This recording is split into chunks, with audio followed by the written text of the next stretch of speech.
Hello again. You may have noticed there's been a couple of weeks without these Thursday thoughts. For part of that time I was on holiday with family on a narrowboat. We've had a few holidays on the canals over the years now, with different parts of our extended family. And this time we had with us two teenagers and a nearly teenager who were able to drive the boat under supervision. I certainly couldn't claim to be anything like an expert driver of a canal boat. But having done it a few times now, I'm not exactly a complete novice either. There's a tiller at the back, which controls a rudder behind the propeller. What sometimes confuses people is that you pull the tiller to the left to make the boat go right, and you push the tiller to the right to make the boat go left. I've seen a few different ways of helping people get over that possible source of confusion, but the one which works for me is to remember that the boat pivots more or less around the middle, and so I imagine the movement of the boat in a curve towards the left or towards the right. And if the front of the boat is going to curve to the left, say, then you need to have the tiller aligned with that same curve, meaning it's the back of the tiller which appears to point to the left, and the front of the tiller, the bit you actually hold, which needs to point to the right. I think that's easier to explain if you are actually on the boat. And I know that there are some things which work in my head which just make things more complicated for other people's heads. Anyway, another thing to remember about steering a narrowboat is that the boat responds to the tiller movement faster if you're going faster, so you can effectively control the steering and steer faster if you're going faster. But then you run the risk of bumping into stuff. And sometimes you just need to reverse without any control over the steering at all, and then steer again when you're going forwards again. Because there seems to be this trade-off between speed and direction. How do we get to where we're going to? I'm intrigued by how often I've found myself going back to the idea of the Exodus, the story of the Exodus. And there are various ways of reading the story of the Exodus. And as I've said more than once now, it's a story which echoes through the Bible and beyond. There are debates about how much of the story might actually have happened as it is described in the Bible, about who the people involved might actually have been, about where they might actually have been, about how many of them there might have been. But whatever the actual facts are about some historic slaves gaining their freedom, we still have the story as it is told in the Bible. Over the years of telling and retelling, the community decided that this story was worth preserving in more or less this form. And so whether you think that it happened exactly word for word as the Bible says, or whether you think it probably never really happened at all, and both extremes are there in the spread of thinking about the Exodus. Actually what matters in the end is that the story is told. And in the story, the Hebrew people wander in the wilderness for 40 years after gaining their freedom from slavery in Egypt and before entering the Promised Land. Now, just out of interest, I went on to Google Maps and I asked Google Maps to plot me a route to walk from Cairo to Jerusalem. And if you follow that route that Google Maps gave me, walking an average of, let's say, 6 hours a day, with a day off a week for Sabbath, then my good friend Mr. Google reckons it'd take you about a month.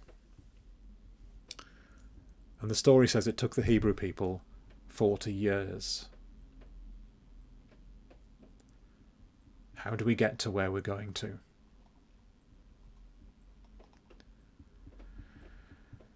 When I was taking my turn driving the canal boat, I got fairly good at driving this very long boat into locks.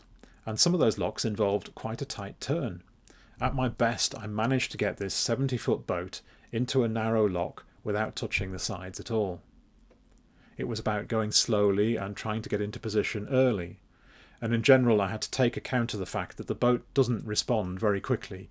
You move the tiller and it doesn't steer very much at first, unless you're going reasonably fast. But that's when you risk bumping into things, like I did at a tunnel entrance when I tried to turn faster by opening the throttle, but I only succeeded in hitting the side faster, even though by then I'd thrown it into reverse. Thinking back now, I probably should have gone slower and reversed a bit earlier before going back into forward gear and trying steering again, I think. In general, you have to take account of the fact that the boat doesn't respond very quickly. You move the tiller and it doesn't steer very much at first. Then you move the tiller back towards the central position and the boat keeps turning for a moment. Eventually, with some experience, it was very satisfying to have a feel for when to start steering and when to stop, and for the boat to go exactly where you wanted it to go. Well, near enough most of the time.